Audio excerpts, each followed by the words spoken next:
Marxist communist கட்சிக்கு வரும் நாடாளுமன்ற தேர்தலில் திமுக கூட்டணியில் கேட்ட இடங்கள் கிடைக்கும் என அக்கட்சியின் மாநில செயலாளர் பாலகிருஷ்ணன் தெரிவித்துள்ளார்.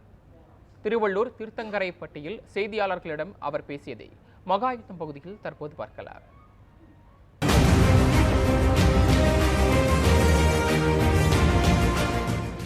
தேசிய கீதம் இசைத்த பிறகுதான் சட்டமன்றம் முடிவுக்கு வரும் என்கிற நிலையில் தேசிய கீதம் எதிர்ப்பதற்கு முன்னாலேயே அவையை புறக்கணித்து அவர் வெளியேறி இருப்பது அவையை அவமானப்படுத்துவது, 8 கோடி அதன் மூலம் தமிழ்நாட்டு மக்களை அவமானப்படுத்துவதாகத்தான் அமைந்திருக்கிறது. எனவே இப்படிப்பட்ட ஆளுநர் தமிழகத்திற்கு இனியும் தேவையில்லை, நீடிக்க கூடாது என்பதை நாங்கள் திரும்ப திரும்ப வற்புறுத்தி கொண்டே இருக்கிறோம். ஆனால் மத்தியில் இருக்கிற மோடி அரசாங்கம் பாஜக ஆளாத எதிர்கட்சிகள் ஆளக்கூடிய மாநிலங்களில் இப்படிப்பட்ட ஆளுநர்களை பயன்படுத்தி ஒரு போட்டி சர்க்கார் அரசு நடத்துவதை போலத்தான் செயல்பட்டு கொண்டிருக்கிறது. அதே மாதிரி இன்றைய தினம் சட்டப்பேரவையில் நம்முடைய முதலமைச்சர் அவர்கள் 2 தீர்மானங்களை முன்மொழிவதாக செய்திகள் வந்திருக்கிறது. அந்த தீர்மானங்களை நாங்கள் ஆதரிக்கிறோம். அதாவது ஒரே நாடு ஒரே தேர்தல் என்கிற ஒரு அதை எதிர்த்து ஒரு தீர்மானமும், மக்கள் தொகை கணக்கெடுக்கு பிறகு தொகுதி மறுவரை செய்கிற போது தென் மாநிலங்களை புறக்கணித்து விடக்கூடாது, எண்ணிக்கை குறைந்து விடக்கூடாது என்பதை வற்புறுத்துகிற இன்னொரு தீர்மானம் நிறைவேற்றப்பட்டிருக்கிறது.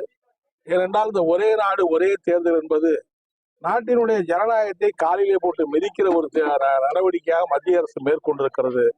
நாடு முழுவதும் அதை எதிர்த்து கண்டன குரல் எழுப்பியிருக்கிறது. மார்க்சிஸ்ட் கம்யூனிஸ்ட் கட்சி ஏற்கனவே அதை ஏற்க முடியாது என்று தேர்தல் ஆணையத்திலேயே நாங்கள் புகார் செய்திருக்கிறோம். இன்றைக்கு சட்டப்பேரவையிலும் அதை முன்மொழிந்த தீர்மானம் வர இருப்பதாக வந்திருக்கிற செய்தி மகிழ்ச்சி அளிக்கிறது, வரவேற்கிறோம். அதே போல இன்றைக்கு தொகுதி மறுவரை என்கிற ஒரு ஆயுதத்தை பயன்படுத்தி மக்கள் தொகை இயற்கையாகவே குறைந்திருக்கிற தென் மாநிலங்களில் நாடாளுமன்ற உறுப்பினருடைய எண்ணிக்கையை குறைப்பதற்கும் வட மாநிலங்களில் அதிக எண்ணிக்கையை உயர்த்துவதற்குமான ஒரு முயற்சியை மோடி அரசாங்கம் இன்றைக்கு திட்டமிட்டு செய்து கொண்டிருக்கிறது.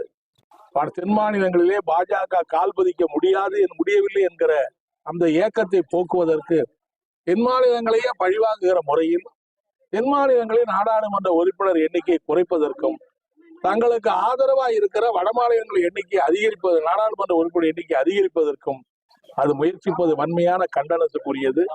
இதன் மூலம் காஷ்மீர் முதல் கன்னியாகுமரி வரை ஒரே நாடு என்று சொல்லுகிற இந்த நாட்டை வடக்கு தெற்கு என்று பாகுபடுத்துகிற பிரிவினை செய்கிற காரியத்தை மோடி மேற்கொண்டிருக்கிறார். இதை வன்மையான கண்டித்து குரல் கொடுக்க வேண்டிய தேவை என்பது இருக்கிறது என்பதை வலியுறுத்துகிற 2வது தீர்மானத்தையும் மார்க்சிஸ்ட் கம்யூனிஸ்ட் கட்சியின் சார்பில் நாங்கள் வரவேற்கிறோம். தேசிய நலனில் அக்கறை கொண்டு தமிழ்நாடு முதலமைச்சர் நிறைவேற்றுகிற இந்த 2 தீர்மானங்களுக்கு வரவேற்பதோடு அவருக்கு மார்க்சிஸ்ட் கம்யூனிஸ்ட் கட்சியின் சார்பில் என்னுடைய வாழ்த்துக்களையும் பாராட்டுக்களையும் நான் தெரிவித்துக் கொள்ள விரும்புகிறேன்.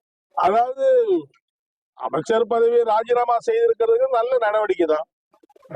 ஏனென்றால் அவர் சிறையில இருக்காரு, ஜாமீன்ல வர முடியல. அப்ப காலங்காலத்துக்கும் அவர் ஒரு இதா இருக்க வேண்டிய அவசியம் இல்லை என்கிற அடிப்படையில் அரசு ஒருவேளை ஜாமீன்ல வந்திருப்பான்னு எதிர்பார்த்திருப்பாங்க.